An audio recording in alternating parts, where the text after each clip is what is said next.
जय मां कामाख्या कामाख्या टुडे में आपका स्वागत है मित्रों। आज चर्चा कर रहे हैं कौन सा रिश्ता किस ग्रह से संचालित होता है।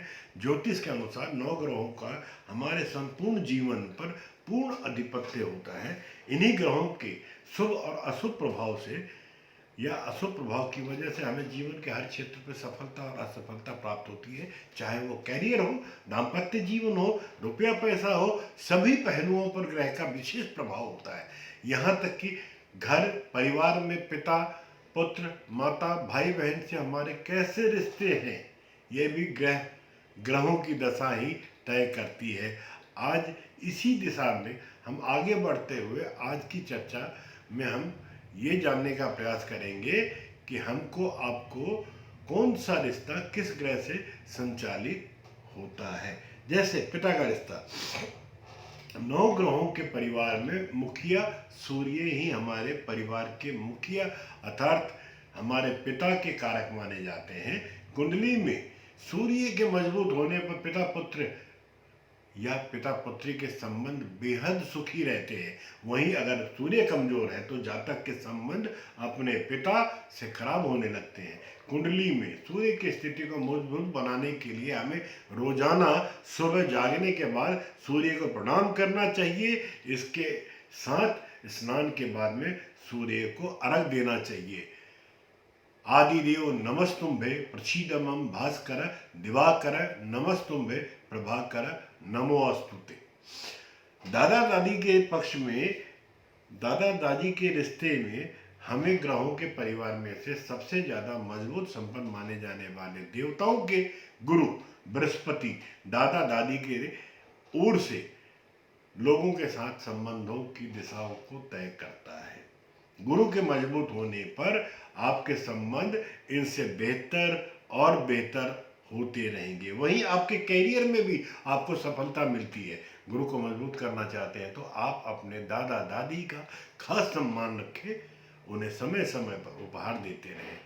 मित्रों, ननिहाल, मामा मामी, नाना नानी, नाना नानी ननिहाल पक्ष में आपके संबंध कैसे होंगे यह तय करता है बुध। बुध के कमजोर होने पर ननिहाल पक्ष के रिश्ते खराब हो जाते हैं। वही बुध अगर आपका मजबूत है तो आपका ननिहाल से संबंध अच्छा रहेगा। आप ननिहाल के सभी के लाडले होंगे। माना जाता है कि बुध की आराधना करने वाले या बुध की आराधना करने के लिए आपको हर बुधवार को भगवान गणेश की पूजा करनी चाहिए। इसके साथ एक उपाय ये भी कर सकते हैं कि कोई ननिहाल की तरफ से कोई पौधा लाकर अपने घर में लगा दें। ऐसा करने से उन लोगों के प्रति आपका विशेष सम्मान बना रहेगा। अब हम बात करते हैं भाई बहन के रिश्ते का। मित्रों, भाई बहन का रिश्ता कभी नरम कभी गरम स्वभाव के, जैसे ज्योतिष में भी कभी क्रूर बन जाने वाले तो कभी कृपा बरसाने वाले मंगल इस रिश्ते को संचालित करते हैं। यानी कि भाई बहनों के साथ आपके संबंध मंगल की दशा और दिशा पर ही निर्भर करता है।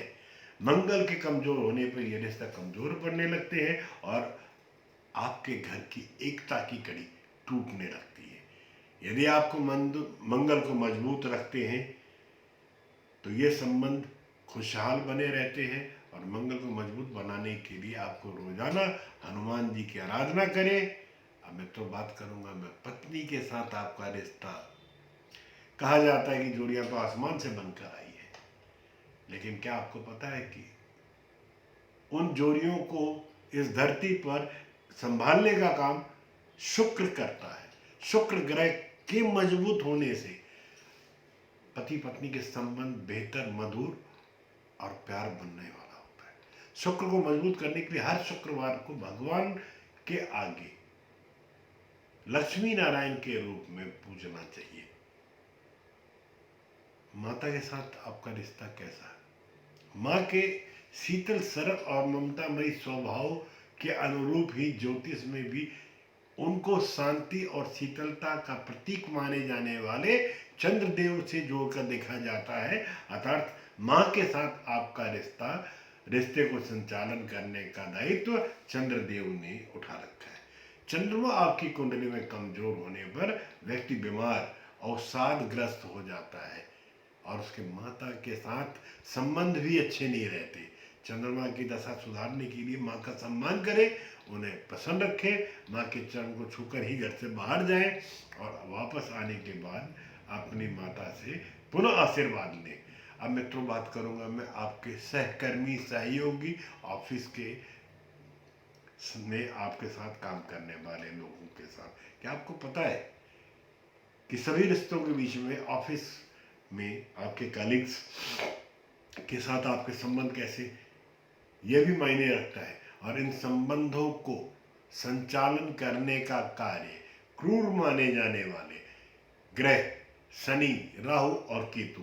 अगर आप चाहते हैं कि ऑफिस में आपका सब कुछ अच्छा रहे, लोग आपको आपकी प्रशंसा करें, तो आपको इन तीनों ग्रहों को प्रसन्न रखना होगा। ऐसा करके ही आप अपने सहयोगियों को खुश रख सकते हैं। इसके लिए आप अपने सहयोगी और जो भी आपके साथ कलीग्स हैं उनको हफ्ते 10 दिन में मिठाई ज़रूर खिलाएं।